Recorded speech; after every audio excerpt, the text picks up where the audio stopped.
I mean, we all have comorbidities. We all have hypertension, cholesterol, stress. Some of us may have cancer, have loved ones with cancer, or autoimmune disease. Whenever you get taken care of in our healthcare system here, that data does not belong to you. And then you're also beholden to that ecosystem wherever you go, right? All of us probably whatever state you're in, you have one or two major players, and you kind of have to go there. And your insurance company has to negotiate with them, right? And if you want access to that, if you want to go to get a second opinion or a third opinion, what do you have to do? You have to ask nicely to that healthcare provider if you can have your own data. Like, can I have a CD? And they still give you all your information in this little DVD or CD, right? Or in some places they print it out for you.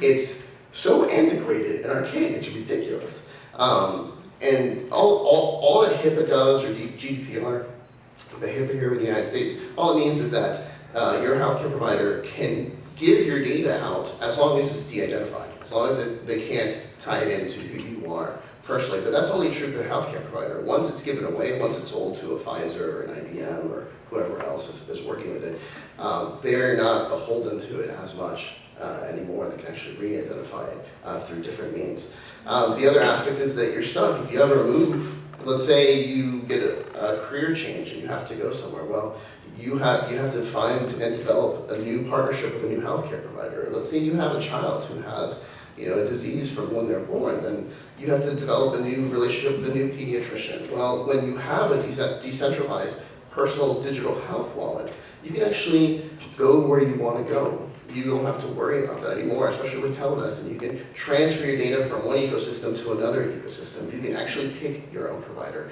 pick who takes care of you, or you can keep the provider that you were born with, keep the provider that knows you intimately for the last 10, 20 years.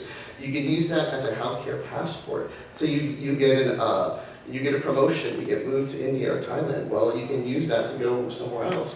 Let's say you want to go to the Dominican Republic because you can actually get better healthcare there for dental procedures, or you want to go to Mexico because you have a cheaper orthopedic surgery. Then you can actually do that and know that that was done and integrate that with their healthcare system and then move it back to your healthcare system.